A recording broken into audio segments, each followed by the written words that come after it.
நம்மளும் YouTube channel ஆரம்பிச்சிருக்கோங்கிற பேருக்கு அப்படி தான் வச்சுருக்கோம். இது வரைக்கும் யூடியூபுக்குன்னு ப்ராப்பராக ஒரு வீடியோ போட்டதே இல்லை. சரி, குழந்தைங்கள ஸ்கூலில் விட்டாச்சு, இப்போ நம்ம கொஞ்சம் ஃப்ரீ டைம் இருக்குது, ஸ்கூல் வேறு ½ hour முன்னாடி ஓப்பன் பண்ணிட்டாங்க. அந்த ½ hour ப்ராப்பராக யூஸ் பண்ணி ஒரு பாட்காஸ்ட் வீடியோ மாதிரி போடலாம். இந்த வீடியோ பார்க்குறவங்களுக்கு கண்டிப்பாக மொக்கையாக இருக்காது, ஒன்றும் இன்ஃபர்மேட்டிவாக இருக்கும், இல்லைனா என்டர்டெய்னிங்காக இருக்கும். அதுக்கு நம்ம கேரண்டி. என்ன சொல்கிறேன் இப்போ நான் என்ன உங்கள்கிட்ட சொல்கிறது? இப்போ மேடம் டாக்டர் தான், அவங்க தனியாக test tube baby centre, fertility centre, hospital தனியாக வச்சுருக்காங்க தஞ்சாவூர் போகிற வழியில் நியர் ருக்மணிக்குளம், மன்னார்குடி. நான் தனியாக என்னோடய கிளினிக் திருவாரூர் போகிற வழியில் வச்சுருக்கேன். 2 எக்ஸ்ட்ரீமில் கிளினிக் தனியாக வச்சுருக்கோம். ஸோ அவங்களோட எக்ஸ்பீரியன்ஸ் அவங்க ஷேர் பண்ணுவாங்க, டே டு டே லைஃப்பில் என்னென்ன பார்க்குறாங்க அப்படிங்கிறத. என்னுடைய லைஃப்பில் நான் பார்க்குற டே டு டே எக்ஸ்பீரியன்ஸஸ், சுவாரஸ்யமான சம்பவங்கள், மருத்துவ தகவல்கள், அதெல்லாம் நம்ம ஷேர் பண்ண போகிறோம். ஸோ எப்படி போய்ட்டுருக்கு? ஹாஸ்பிட்டல்லாம் நல்லா போய்ட்டுருக்கா? ஹாஸ்பிட்டல் நல்லா போயிட்டுருக்கு. ஆனால் ஃபர்டிலிட்டி கேசஸ் வந்து நாளுக்கு நாள் ரொம்ப அதிகமாகிட்டு வருது. முன்னாடி வந்து ஃபர்டிலிட்டி கேசஸ்னால் குழந்தைக்கு ட்ரை பண்ணுறவங்க, so trying to get pregnant, அதாவது புதுசாக கல்யாணம் ஆனவங்களும் ஒரு நெசசிட்டிக்காக சீக்கிரமே ட்ரீட்மெண்ட் ஸ்டார்ட் பண்ணுறாங்க. நான் சாரி டு இன்டரப்ட், நான் பேசும்போது இந்த கேஸு, பேஷண்ட்டு, நோயாளி இப்படிலாம் சொல்ல மாட்டேன், மருத்துவ பயனாளர்கள் அப்படின்னு ரொம்ப ஒரு அருமையான வார்த்தை தான் பயன்படுத்துவேன். So it will be good if you use the same. கேஸ்லாம் சொல்லாமல், பேஷண்ட்டுன்னு சொல்லாமல், மருத்துவ பயனாளர் அப்படின்னு சொன்னால் இன்னும் நல்லாயிருக்கும் பார்க்குறதுக்கு. சரி, கப்பல்னு சொல்லலாமா? எப்படி? அது ஓகே, ஃபைன்.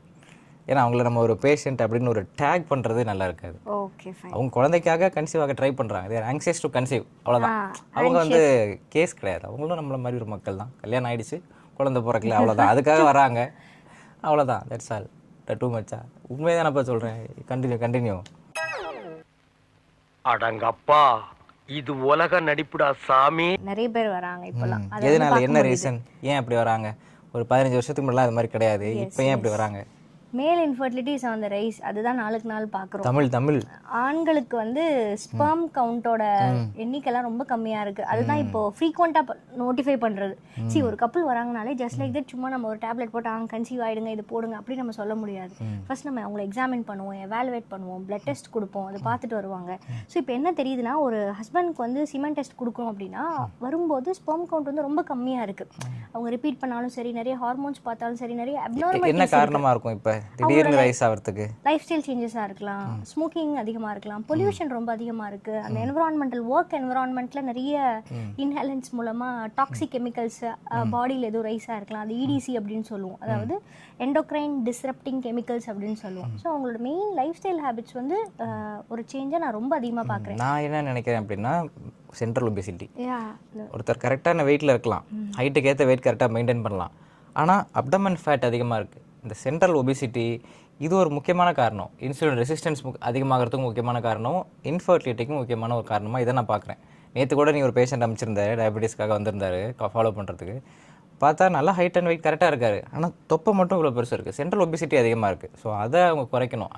நான் இன்னொரு ரீசன் மெயினாக என்ன பார்க்குறேன்னா, முன்னாடி இப்போ நம்ம ஊரே எடுத்துப்போம், நம்ம ஊரில் ஜெப்டோ இருந்ததா, பிளிங்கிட் இருந்ததா, ஜொமேட்டோ இருந்ததா? இப்பயுமே இல்லையா? ஸ்விக்கி இருந்ததா? இப்பயுமே இல்லையா? ஏன் இல்லை, எல்லாமே இருக்கு. ஜரூஸ் இருந்ததா? ஜரூஸ் இருக்கு, ஸ்விக்கி இருக்கு, ஜொமேட்டோ இருக்கு. அப்போனா என்ன அர்த்தம்? வீட்டில் உட்காந்துக்கிட்டே 5 நிமிஷத்தில் ஆர்டர் பண்ணால் you are getting the food out side.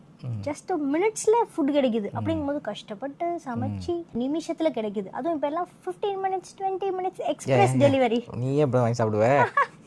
இல்லை, நான் எதுக்கு சொல்கிறேன்னா, நம்மளை வந்து இதெல்லாம் வந்து நமக்கு கன்வீனியன்ஸ் ஒரு பக்கம் அப்படின்னு நினைச்சாலும் இது நம்மளை சோம்பேறி ஆக்குற விஷயங்கள் தானே. இன்னொரு விஷயம், இப்போ நம்ம ஒரு 25 years பேக் போய் சாப்பிடணும் அப்படின்னா எல்லாம் ஃபேமிலியோட கிளம்பி ஹோட்டலில் போய் உட்காந்து சாப்பிடுவாங்க. இப்போ நினைச்சா உடனே வாங்கிடலாம். அவ்வளோதான். அப்படிங்கும்போது நமக்கு தேவையில்லாத உணவுகள் நிறைய வருது. நமக்கு வந்து நம்மளை ஈஸ் பண்ணுறேங்கிற இதில் they are making as very lazy. வீட்டில் உட்காந்துக்கிட்டு நிமிஷத்தில் ஒரு ஃப்ரெஞ்ச் ஃப்ரைஸ், ஒரு நகெட்ஸ், ஒரு ரேப் ஆர்டர் பண்ணால் முடிஞ்சுது. பிரேக்ஃபாஸ்ட் முடிஞ்சுது, பர்கர், சிக்கன்னா லஞ்ச் முடிஞ்சுது. எங்கே எல்லாம் குப்பை தானே, ஜங்க் தானே, குப்பை. அப்படி தானே. சரி, என்னைக்காச்சும் ஒரு நாள் சாப்பிட்றது ஓகே. ஒரு ஒரு ஒரு ஐடி ப்ரொஃபஷனல் அப்படியே லேப்டாப்பில் அப்படியே உட்காந்து தட்டிக்கிட்டே இருக்காங்க. ஸ்ட்ரெஸ் ஈட்டிங், ஒரு கோக்கு, ஒரு ரேப் முடிக்கிறவங்க, லஞ்சுக்கு முடிக்கிறவங்க எத்தனை பேர் இருக்காங்க? மேடம் என்ன சாப்பிட்டீங்கன்னா, எப்போ பாரு காலைல நிறைய பேர் வருவாங்க. என்ன சொல்லுவாங்கன்னா, ஒர்க் ஃப்ரம் ஹோம் சொல்லுவாங்க. காலையில் 7 o'clock நான் வந்து சிஸ்டம் முன்னாடி உட்காருவேன், தட்டிக்கிட்டே இருப்பேன். லாக் அவுட் ஆகிறதுக்கு நைட்டு 12. நானும் கேட்பேன், லாக் அவுட் ஆகிறதுக்கு 12 அப்போ என்ன தான் பண்ணுவீங்க? பெட்ரூமில் உட்காந்துருப்பேன், தூங்கி எழுந்துச்சி ப்ரஷ் பண்ணிட்டு சிஸ்டம் முன்னாடி தட்டிகிட்டே இருப்பேன். அது பாட்டு ப்ரோக்ராம் ஓடிக்கிட்டே இருக்கும். நைட்டு 12 o'clock தான் நான் ஷட் டவுன் பண்ணுவேன், இல்லைனா லாக் அவுட் பண்ணுவேன் அப்படின்னு அவங்க சொல்லுவாங்க. இது வந்து லேடிஸும் சொல்லியிருக்காங்க, ஜென்ஸும் சொல்லியிருக்காங்க. ஜென்ஸை விட கேர்ள்ஸ் அதிகம் சொல்லி தான் நான் கேள்விப்பட்டிருக்கேன். ஏன்னா ட்ரீட்மெண்ட் ஆரம்பிக்கிறதுக்கு முன்னாடி ஒரு 50 to 60 kgல இருப்பாங்க. 6 months கழிச்சு பார்த்தா 84 இருப்பாங்க. இதெல்லாம் என்னோட பேஷண்ட்ஸ் வந்து பேஷண்ட் சொல்லக்கூடாது, கேர்ள்ஸ் வந்து அவங்களா சொன்ன வார்த்தை. என்னன்னா, மேடம் காலைல நான் ஓப்பன் பண்ணால் ஈவினிங் வரைக்கும் உட்காந்துருப்பேன். ஸ்ட்ரெஸ் ஈட்டிங், நம்மளை போட்டு ஒருத்தன் ரொம்ப நம்மளை ஸ்ட்ரெஸ் பண்ணுவான். நான் கம்ப்யூட்டர் முன்னாடி உட்காந்துட்டே இருக்கணும், என் அம்மா பக்கத்தில் சாப்பாடு கொடுப்பாங்க, இல்லைனா டக்குன்னு ஒரு கோக் அண்ட் ரேப் ஆர்டர் பண்ணுவேன், போய் வாங்கிட்டு வந்துடுவேன், உட்காந்து சாப்பிட்டுக்கிட்டே இருப்பேன். ரேப்னா அந்த சாண்ட்விச், பர்கர், பன்னீர் ரேப், சப்வேல கிடைக்கிற மாதிரிலாம். ஸோ அது சாப்பிட உட்காந்து செடன்ட்ரி லைஃப் ஸ்டைலாக மாறிடுது. இப்போ லேட்டஸ்ட் ரிசர்ச்சில் என்ன சொல்கிறாங்கன்னா, நீங்கள் ஒர்க் பண்ணிட்டு இருக்கும்போதே அதோட உங்களோட ஆக்டிவிட்டிஸ் இன்க்ரீஸ் பண்ணணும், அதுதான் நீட் அப்படின்னு சொல்கிறாங்க. 1 மணி நேரம் உட்காடுறீங்களா, அதுக்கப்புறம் ஒரு 10 நிமிஷம் நடக்கணும். ஸோ அந்த வாக்கிங் அப்படிங்கிறத நம்மளுடைய 1 மணி நேரத்துக்கு 1 மணி நேரம் நம்ம செஞ்சுட்டே இருக்கணும்.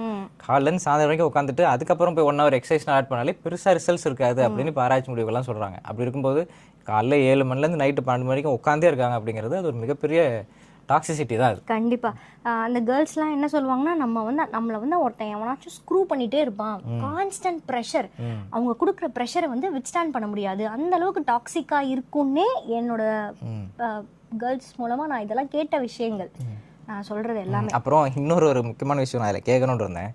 ஒரு 4-5 வருஷத்துக்கு முன்னாடி இன்ஸ்டாகிராமில் ஃபஸ்ட்டு நம்ம வீடியோ போட ஆரம்பித்த டைமில், அப்போ ஒரு பொண்ணு கல்யாணம் ஆகாமல் ஒரு பொண்ணு வந்துட்டாங்க, கன்சீவ் ஆகிட்டாங்க, அபார்ட் பண்ணணும்னு சொல்லி வந்தாங்க. நான் அதெல்லாம் இங்கே பண்ண முடியாதுப்பா, நீங்கள் தஞ்சாவூர் போங்கன்னு சொல்லிட்டேன். அதை பற்றி நீங்கள் ஒரு வீடியோவாக போட்டிருந்தேன், பெரிய வீடியோவாக. கல்யாணம் ஆகாமலே ஒரு பொண்ணு வந்துட்டாங்க, இது எவ்வளோ பெரிய தப்பு, பெண்கள் ஒழுக்கமாக இருக்கணும், கல்யாணத்துக்கு முன்னாடி இது மாதிரி இருக்கக்கூடாது அப்படின்னு ஒரு வீடியோ போட்டிருந்தேன்.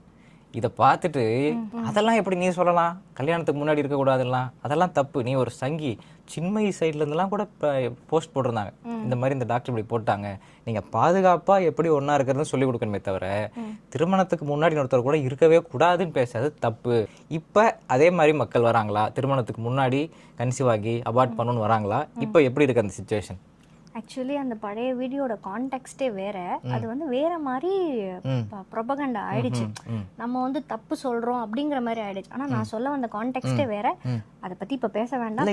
இல்ல பேசினாலும் யாருக்கும் பிடிக்காது. இல்ல பரவாயில்ல, யூ கேன் டெல். நோ அதை அப்படியே விட்டுறலாம். அது வந்து நம்ம சொன்ன ஒரு ஒப்பீனியன் யாரும் அதை அக்செப்ட் பண்ணிக்கல, அது பிடிக்கவும் இல்லை, அது வேண்டாம், விட்டுறலாம். அது வந்து ஒருத்தவங்களோட பெர்ஸ்பெக்டிவ் டிஃபர்ஸ், அதுக்குள்ள நம்ம இன்டர்ஃபியர் ஆக வேண்டாம், அதை விட்டுறலாம். இப்போ நாளடைவில் நான் என்ன பார்க்குறேன்னா, அந்த மாதிரி இருக்கிறத விட எக்ஸ்ட்ரா மேரிட்டல் அஃபேர்ஸ் வந்து அதிகமாக இருக்குது. ஸோ அதை வந்து ஓப்பனாக ஷேர் பண்ணிக்கிறாங்க. எப்படி நான் male infertility is on the rise அப்படின்னு சொன்னனோ, அந்த மாதிரி இது அதர் ரிலேஷன்ஷிப்பும் is also on the rise. அதுக்கும் ஒரு பேர் வச்சுருக்காங்க, இப்போ திருமணத்தை கடந்த உறவு அப்படின்னு சொல்லி அதையும் நார்மலைஸ் பண்ணிட்டு இருக்காங்க. அது அப்படி இருக்கு சூழ்நிலை. நம்ம அதை அட்வைஸ் பண்ணோம்னா நம்மளை திட்ட ஆரம்பிச்சிருவாங்க. அதெல்லாம் நீங்க சொல்ற அப்படின்னு சொல்ல ஆரம்பிச்சிருவாங்க. வேலை என்ன ட்ரீட்மெண்ட் பண்ற, அதை மட்டும் பாரு அப்படிங்கிற மாதிரி தான் இப்போ ஆயிடுச்சு. திருமணத்தை கடந்த உறவும் இப்போ அதிகமாயிட்டு இருக்கு. நேற்று கூட ஒரு செய்தி படித்தேன், அது ரொம்ப மனசே கஷ்டமா இருந்துச்சு. இதுக்கெல்லாம் என்ன ரீசனா இருக்கும்? நீங்க சொல்லுங்க. நான் சொல்லவா? ஆமாமா, நீங்க. நான் கேள்வி கணங்களை தொடுக்கிறேன், ஆனா நான் தான் கேட்டுக்கிட்டே இருக்கேன். ஐயா அவர்கள் பதிலளிக்கவும். ஒரு கணவன் மனைவிக்குள்ள உறவு நல்லா இருக்கணும் அப்படின்னா 2 முக்கியமான விஷயத்தை நான் பார்க்குறேன். ஒன்று ஆனஸ்டி, இன்னொன்று டிரான்ஸ்பரன்சி. ரெண்டுக்கு என்ன வித்தியாசம்? ஆனஸ்டினா என்ன, டிரான்ஸ்பரன்சினா என்ன? ஆனஸ்ட்னா நேர்மையாக இருக்கிறது, டிரான்ஸ்பரன்சினா எதையும் மறைக்காமல் இருக்கிறது. என்ன வித்தியாசம்? அதெல்லாம் தெரியல. நான் சொல்கிறேன். இப்போ ஆனஸ்டினா, இப்போ நேற்று நான் ஒரு ஃபங்க்ஷனுக்கு போகிறேன், கூட எல்லா பெண்களும் இருக்காங்க, அவங்களோட நான் ஒரு பார்ட்டிக்கு போகிறேன். ஓகேவா? அதை வந்து நீ கேட்குற, நேற்று நைட் எங்கே போனேன் அப்படின்னு. அதுக்கு நான் பதில் சொல்கிறேன். ஒரு பார்ட்டிக்கு போயிருந்தேன், அங்கே கூட என் கூட ஒர்க் பண்ணுற பெண்கள் எல்லோரும் இருந்தாங்க, எல்லாரோடையும் ஜாலியாக நான் டைம் ஸ்பெண்ட் பண்ணிட்டு வந்தேன் அப்படின்னு நான் வெளிப்படையாக ஒத்துக்கிறது ஆனஸ்டி. இது நல்லா இருக்கா? கேட்டோன்னே கரெக்டாக சொல்கிறது நல்லா இருக்குல்ல? Okay, fine. ஆனால் டிரான்ஸ்பரன்சினா, நானே உனக்கு ஃபோன் பண்ணி சொல்கிறேன், 8:30 மணி ஃபங்க்ஷனாக 8 மணிக்கு ஃபோன் பண்ணி சொல்கிறேன், இது மாதிரி ஒரு பார்ட்டிக்கு போகிறேன், அப்போ கூட ஒர்க் பண்ணுற பெண்கள்லாம் இருக்காங்க, எல்லாரோடையும் நான் போகிறேன் அப்படின்னு உங்ககிட்ட சொல்லிவிட்டு நான் போகிறேன். இது எப்படி இருக்குது? ஆனஸ்டியோட இது நல்லா இருக்கா? இது அதை விட இது கொஞ்சம் பெட்டரா. இதுதான் டிரான்ஸ்பரன்சி. இது மாதிரி இருந்துட்டா உறவுகளில் பிரச்சனை வராது. ஆனஸ்டி அவங்க கேட்டு நம்ம சொல்கிறத விட நம்மளே முன்கூட்டியே சொல்லிட்டு செய்கிறது, பர்மிஷன் வாங்கிட்டு கெஞ்சிட்டு போகிறது, தட் இஸ் டிஃப்ரெண்ட். அது தேவையில்லை. கேட்டால் விட மாட்டாங்கல்ல. ஆஹா, கேட்டால் விட மாட்டாங்கன்னா அந்த மாதிரி நம்மளுடைய ரிலேஷன்ஷிப் மெயின்டைன் பண்ணணும். கேட்டு விடலைங்கிறது அது வந்து ஒரு அடிமைத்தனம் மாதிரி ஆகிடுது. நம்மளுடைய ஒரு முடிவும் அவங்க ஜட்ஜ் பண்ணுற மாதிரி ஆகிடக்கூடாது. அது மாதிரி இருக்கக்கூடாது. ஆணுக்கும் சரி பெண்ணுக்கும் சரி அவங்க நம்மள்ட்ட சொல்லிட்டு போனால் அலோவ் பண்ணுவாங்க அப்படிங்கிற ஒரு நம்பிக்கை வரணும். இப்போ நீ நாளைக்கு ஒரு ஃபங்க்ஷன் போகிற மாதிரிக்கு போகிற, நான் போயிட்டு வரேன் அப்படின்னு சொல்லிட்டீங்கன்னா போயிட்டு வா, தாராளமாக போயிட்டு வா. ஸோ அது மாதிரி ஒரு ஆனஸ்டி அண்ட் டிரான்ஸ்பரன்சி இருந்துச்சுன்னா அந்த உறவு நல்லாயிருக்கும். ரெண்டாவது, இந்த மாதிரி தப்பான உறவுக்கு போகிறவங்க ஒரு நிமிஷம் அவங்க குழந்தைங்களை நினச்சி பார்த்தாங்கன்னா செய்ய மாட்டாங்க. ரீசெண்டாக கூட நம்ம 2 days பேக் ஒரு கேரளா இன்சிடெண்ட் வந்து ரொம்ப டிஸ்டர்பிங்காக இருந்தது. அது மாதிரி பண்ணுறவங்க வந்து குழந்தை ஏதாவது பண்ணிடுறாங்க, அவங்க குழந்தைங்களையும் சேர்த்து. நம்ம வந்து குழந்தைய நினச்சி பாருங்க அப்படிங்கிறோம். இந்த திருமணத்தை தாண்டிய உறவில் வந்து குழந்தைய அவங்களுக்கு பெருசாக தெரிய மாட்டேங்குது. 5 years பேக்கும் சென்னையில் அந்த மாதிரி ஒரு இன்சிடென்ட் இருந்தது. இல்லை, நிறைய நடந்துட்டு இருக்கு, அது நடந்துட்டு தான் இருக்கு. ஓகே, நம்மளோட ஃபர்ஸ்ட் எபிசோட இதோட நிறைய செஞ்சுருவோம். இதே 10 நிமிஷத்துக்கிட்ட பேசிட்டோம். எதிர்பார்க்கவே எவ்வளோ தூரம் பேசுவோன்ட்டு. இந்த வீடியோ முடிவில் I am going to present you a book. சரியா? அதே மாதிரி நீ எனக்கு ஒரு புக் கொடுப்பியா? அதை படிச்சுட்டு அடுத்த வீடியோவில் அந்த புக் எப்படி இருந்துச்சு நம்ம டிஸ்கஸ் பண்ணுவோம். ஒரு ஆக்கப்பூர்வமான ஒரு போட்காஸ்ட்டாக நம்ம கொண்டு போவோம். இந்த புக் பேர் பியாண்ட் குட் அண்ட் ஈவில். இது எழுதினவர் ஃப்ரெட்ரிஷ் நீட்சே அப்படிங்கிற ஜெர்மனி எழுத்தாளர். சரியா? இதை நான் ஒரு 10-15 வாட்டி மேலே படிச்சிருப்பேன். ஆனால் ஒவ்வொரு வாட்டி படிக்கும் போதும் ஒவ்வொரு பக்கமும் புதுசாக ஒரு தகவலை சொல்லும். நைட்டில் தூக்கம் வரல அப்படின்னா இது ஒரு 4-5 பக்கம் படித்தாலே போதும், அந்தளவுக்கு தூக்கம் வந்துடும். சரியா? அவ்வளோ ஒரு ஃபிலாசபிக்கலான புக். இதை நீ படித்து பார்த்துட்டு எப்படி இருக்குது அப்படிங்கிற உன்னுடைய கருத்தை அடுத்த வீடியோவில் சொல்லு. புக்கு ஃபுல்லாக படிக்கணுமா? நீ முடிஞ்ச அளவுக்கு படிச்சுட்டு சொல்லு. Okay fine. புக்கு ஃபுல்லாக படிக்கணுமா? சரி, இது வந்து ப்ராக்டிசிங் மைண்ட் அப்படின்ட்டு நான் வந்து ஃபர்டிலிட்டி ஃபெலோஷிப் பண்ணும்போது என்னோட மென்டார் வந்து அட்வைஸ் பண்ண புக்கு. டாக்டர் பங்கஜ் தல்வார், அவர் தான் என்னோட மென்டார். அவர் வந்து இது அட்வைஸ் பண்ணி நான் வந்து அமேசானில் பர்ச்சேஸ் பண்ண புக்கு ப்ராக்டிசிங் மைண்ட் அப்படிங்கிற புக்கு பை தாமஸ் டர்னர். பேசிக்காக இதோட க்ரக்ஸ் என்னன்னா, டு பி ஃபோக்கஸ், டிசிப்ளின்ட், எந்த விஷயம் பண்ணாலும் கன்சிஸ்டண்ட்டாக பண்ணணும், டு அவாய்ட் டிஸ்ட்ராக்ஷன்ஸ். அதான். Okay fine. Okay, thank you. Thank you.